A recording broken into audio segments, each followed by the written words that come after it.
Be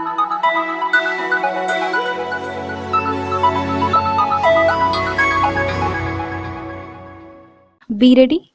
5 seconds.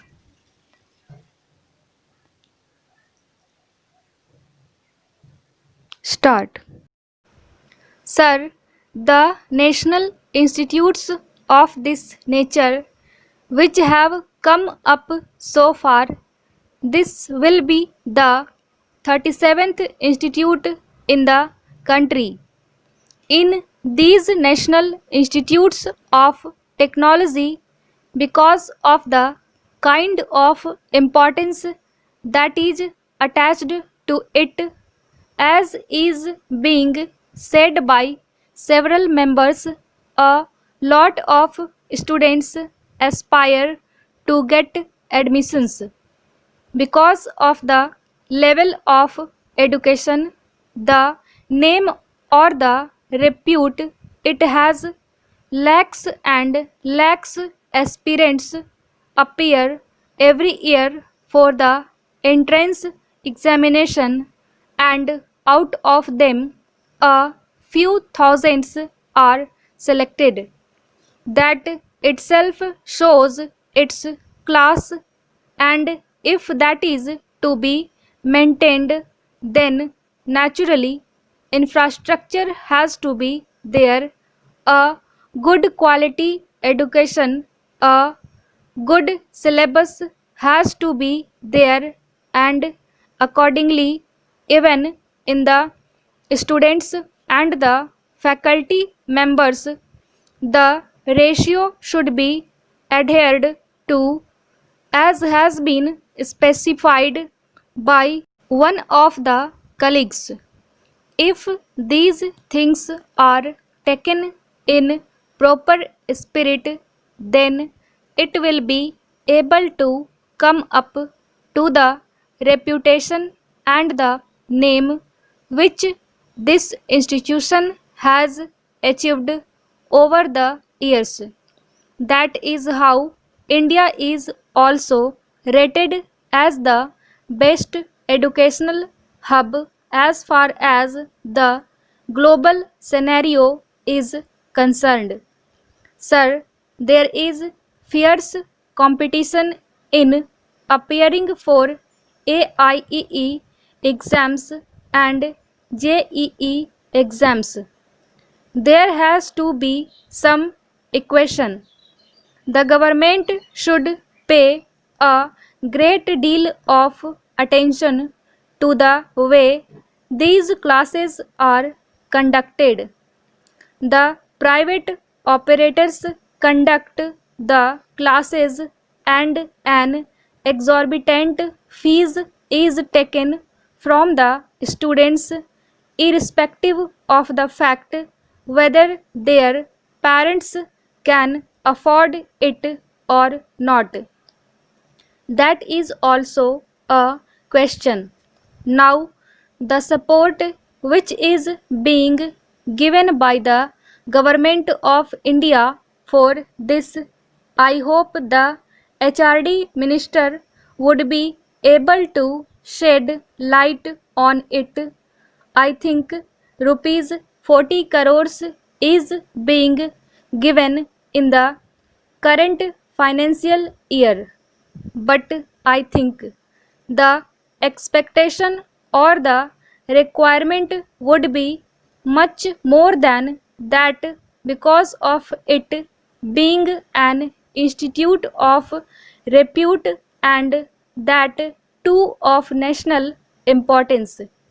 We have seen the IIT Mumbai and all that, despite the fact that it has been there for years together, but in terms of faculty, infrastructure, and research also, the way things should be augmented or they should be supplemented, the Government of India is falling a little short by way of provision of grants which go to these institutes.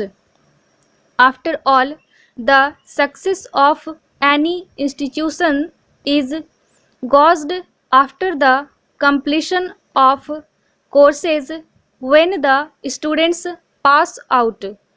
When students graduate, say after a BTech from the IITs, they should be retained within the country. Jobs should be made available for them in the corporate sector or in industries. They should be retained in the country even for post graduation. Otherwise, what usually happens is they take good education from an IIT, say take up the BTech course, then they go to IIMs, acquire a degree in finance, and then they rush to other countries where offers are very lucrative. So, the pecuniary interest of such candidates is served. Those brains should be retained in the country itself. That would definitely help the country grow. I hope the Honorable Minister would shed some light on that. I went to IIT Delhi and I discussed with students. I told that I would first talk to those students who were ready to become faculty members. I was happy that in a class of about 200 PhD students, more than 100 students raised their hands to become faculty members. They wanted to become the faculty members. So far as granting of a special category status to any state is concerned, it does not require any legislation.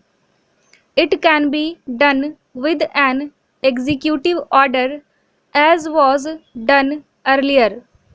Since the present government is dilly-dallying on the issue for the last 2 years, I have proposed amendments to the Andhra Pradesh Reorganization Act 2014. If the government had agreed to grant the special category status to Andhra Pradesh, then the question of amendment to the Andhra Pradesh Reorganization Act would not have arisen. The BJP led NDA government is unnecessarily complicating the issue of granting special category status. This is as per Rule 25 of the Rules of Procedure and Conduct of Business in Rajya Sabha on private members' bills. A private member may also move a legislative proposal or a bill which he deems fit to be there in the statute book. He may give notice on this bill along with a text of the bill to be drafted by him, as the Secretariat may render only technical advice if so desired. In drafting a bill by a private member, there are certain procedural requirements on all legislative proposals, whether government or private, since in respect of private members' bills, member may not have access to expert advice and there are certain procedures regulating the consideration of private members' bills. Sir, in a private member's bill, in the contents of the bill, the foremost requirement in case of a bill is that it should be within the legislative competence of Parliament.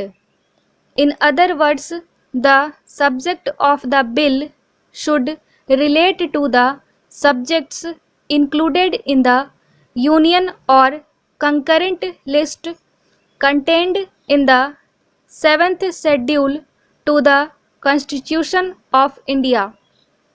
Notices of bills are required to be accompanied by copies of the text of the bill together with a statement of objects and reasons duly signed by the member giving notice. Sir, in addition to the statement of objects and reasons, a bill involving expenditure from the Consolidated Fund of India must also be accompanied by a financial memorandum inviting particular attention to the clauses involving expenditure and also giving an estimate of recurring and non-recurring expenditures likely to be involved in case the bill is passed into a law. A bill involving proposals for the delegation of legislative power to any executive authority should be accompanied by a memorandum.